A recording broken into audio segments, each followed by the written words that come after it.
All right, good morning, everybody, and welcome back to True Crime Loser. How are you this morning? That's good. So, today we're going to talk about Amber Guyger, who yesterday was found guilty of murder. The jury came back with a murder conviction. But let's go back. So, Amber Guyger was a police officer in Dallas. And she lived at, I think it was called the Summerside Apartments. They always have names that sound like an insane asylum. Welcome back to the Sunnyside Apartments, where you've never left. So she lives at the Sunnyside Apartments, and she's like I said, she's a cop. And she was,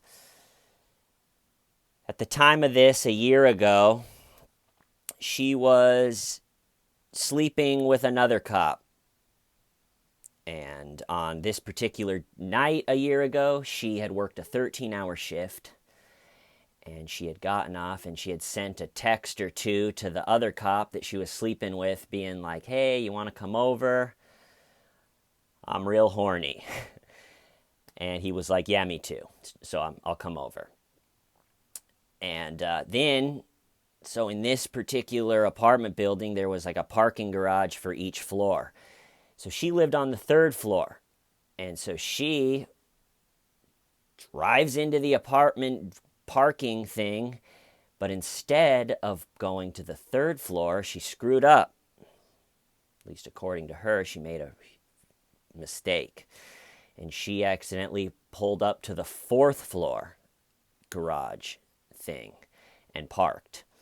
And then she got out of her car and started walking towards into the building and down the hall towards what she thought was her apartment, but it was actually the floor up. Meanwhile, her neighbor, Botham John, they called him Bo, a 26-year-old accountant in Dallas, lives above a cop. Bo, on this night, had already turned the lights off in his apartment. The only light was the TV, the blue glow of the TV. That's a nice time of night. You turn off all the lights, you're on the couch. He had a bowl of vanilla ice cream. Think he smoked a little joint or something. Watching Thursday night football. And Amber is walking down the hall. And she gets to what she thinks, according to her, is her apartment door. Like I said, it's actually a floor up. And she doesn't notice that Bo has a red welcome mat. And I was thinking last night, when you buy a red welcome mat, when Bo bought his red welcome mat on Amazon or Target or something, you would never think in a million years that a year later a state prosecutor would be holding it up at your murder trial as one of the key pieces of evidence to prove that the police officer that lives below you should have known before she came in and shot you dead.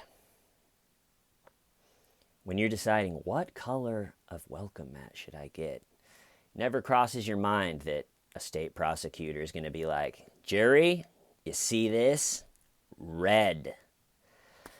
But unfortunately for Bo, that's the case. So,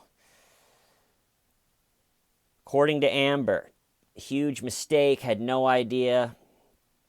You know, the prosecution would argue that she was in the wrong garage. Maybe you'd notice something. She walked down the hall past 16 apartments, never noticed anything. There was like a big plant structure thing in her floor that wasn't on this floor. Didn't notice any of that. Got to what she thought was her door. There was a red welcome mat sitting right there. Her apartment didn't have anything. It was just cement. So she gets to the red welcome mat, doesn't see it. And then they had like a fob key, like an electronic where you stick it in and then it goes like deet, and then you can turn it. So she goes to stick it in, and I've heard a few things. I've heard one, that a lot of the doors in this apartment building were malfunctioning, where you close them but it wouldn't really latch. So I've heard that. But then also I've heard that it just wasn't locked.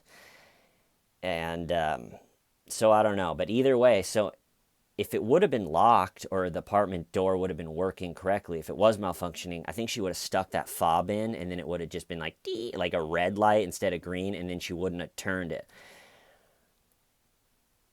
But just a horrible, that's the detail I really get stuck on. Like, if that door just wouldn't have opened, this whole thing wouldn't have happened. So then she sticks that fob in, but it kind of just pushes the door open. So I don't think that there was any like red light or green light. She just pushes it open.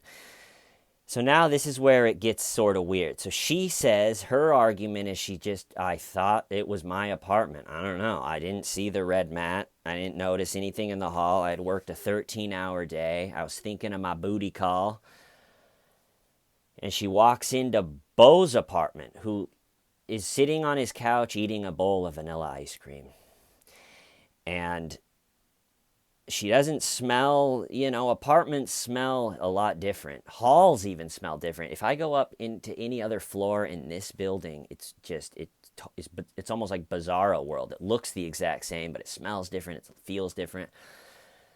And then apartments are even more. So her apartment was very tidy. She was very clean. Beau was a little bit messy. She had like this big, giant, like, I don't know, furniture thing that he didn't have. So she walks into this dark apartment with the blue glow of the TV, with a man sitting eating ice cream, and she does not notice that the furniture is different. She doesn't smell that the apartment smells different, with even the weed smoke.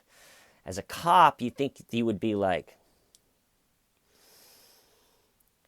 And so she comes in, thinks it's her apartment still, somehow, and sees Beau on the couch, pulls out her gun. She was carrying over 30 pounds of stuff in the hand that wasn't close to her gun. You get trained as a cop, always carry the stuff with your non-gun hand, because if something happens, you have your... And so she's carrying just like her training taught her. She enters the apartment thinking it's her own, according to her, and she sees Beau, pulls out her gun, screams, "Let me see your hands, let me see your hands." Again, sticking with her training. She says that Beau stood up and started coming at her. And she fired twice, one of them hitting him and killing him. Doesn't really add up. That story doesn't totally add up, because the bullet entered right above his heart. So if he was standing up coming at her, you'd think the bullet would come in here and out the other side even, or stuck somewhere around this region. Well, actually the bullet went in here and went down through the heart, through the stomach, through the intestines, and then lodged like in his lower back. So that doesn't totally support what she thought, where he just stood up and was like, "What's going on?" And then she blew him away. But just like her training said, she shot him right there, screamed, "Let me see your hands." None of the neighbors heard the "let me see your hands," and then he collapses. So in the trial, they were very quick to point out that she followed her training perfectly until she actually shot him, and then that's where the training fell off. So she was trained in first aid. She had a first aid kit on her. She was trained in CPR. And what I heard, she maybe did like a few half-ass, like one-handed chest compressions, just a few. And then she says she was just totally panicked, which I understand. But also, if you're a police officer, I don't think you should be totally panicked. I mean, that's what you're trained to do, is not to panic and to help people. But so she shoots Beau. He's collapsing. She does like a one-handed CPR attempt. She's furiously trying to get help there. As you can imagine, 2 police officers finally get there, and when they get there, she is not in the apartment with Bo. She's outside panicking and waiting for them. And Bo passes away. So she is fired, obviously, from the Dallas Police Department and charged with murder. A lot of people. So the 3 ways that the trial could go were acquittal. Just she thought she was in her apartment. Her defense was, and the judge actually allowed this kind of late in the trial. What's it called? The castle something. Essentially, you're able to defend your castle, stand your ground. Lots of states have it. If you're in your own home, you can shoot someone that comes in. So the defense's argument was that she thought it was her apartment, and so she stood her ground. The problem was, and the prosecution pointed this out, is it's all good that she thought she was standing her ground. The problem was it wasn't her ground. It just wasn't. It's almost like a Super Troopers bit, right? It's like, I was standing my ground, but it's like it wasn't your ground, it was his ground. But it was like, yeah, but I thought it was my ground. It's like, all right, you're going to prison, lady. So they're arguing that she was exhausted, just a police officer that came home and thought her house was being robbed or something by someone sitting on the couch eating ice cream. That would be a ballsy robber, right? Just eating ice cream, watching football. Hey, how are you? You're home. So that was their argument, that she thought it was her castle. And then the other option, what could have been manslaughter, just a total accident, which I think a lot of people thought that was going to happen. And then the third option was just the straight, hard murder. And it all came down to yesterday. And the murder charge came back unanimous after a week-long trial as guilty. It's pretty crazy. And let me see what else I got. So, yeah, so you'd have to, for the whole, like, defend your castle, the whole argument is it has to be reasonable. And I think the prosecution did a pretty good job of proving that it wasn't really reasonable with the red mat, with the smell of the apartment. And also, if you walk into the apartment, even if it is yours, just to blow the person away as quick as she did, it just, I don't know, it all seems too quick. And then some strange things. So she gets arrested, and they find a Facebook post that she had posted, "Kill first, die last." Kind of a strange post.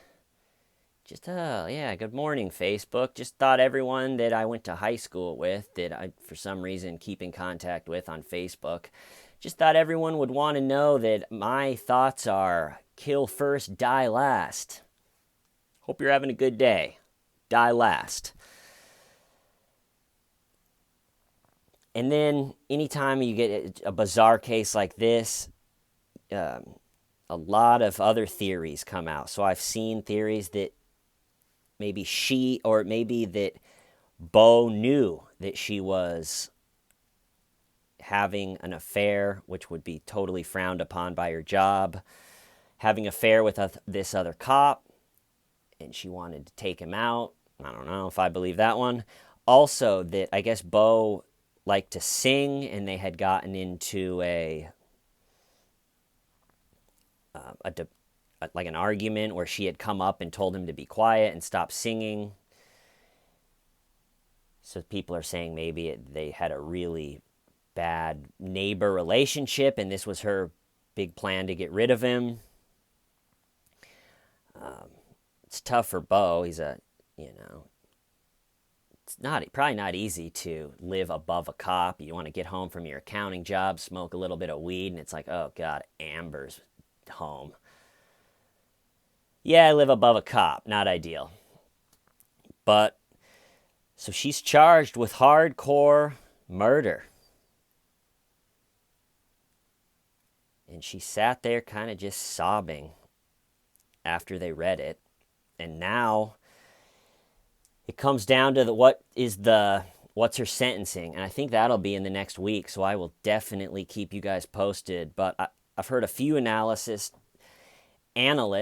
say that since it could have easily gone manslaughter, with the whole murder, they had to prove, which, I guess they did, at least for the jury, they had to prove that she walked into the house or walked into the apartment and then in that moment very quickly premeditated this murder. That's what brings it from manslaughter to murder. And that's a tough one.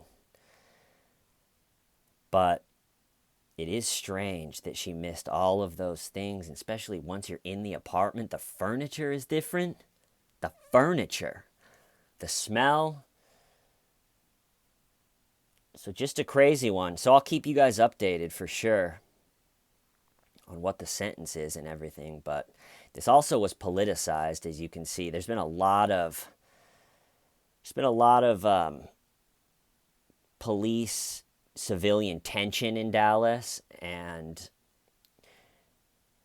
whenever where cops have killed unarmed black people, and then I think like a year ago or something, a crazy guy set out to kill a bunch of white cops and attacked, shot a bunch. And so there is this tension. So when this happened, immediately it became politicized. And anytime something like that happens in a case, weird stuff happens. We've seen that. And this case was no different. So pretty bizarre. I'm going to cut it off there. I'll let you guys know what happened. But Amber is going down for murder. Yeah, I'm going to cut it off there. Why? Stiving why. Love you all. Have a good day.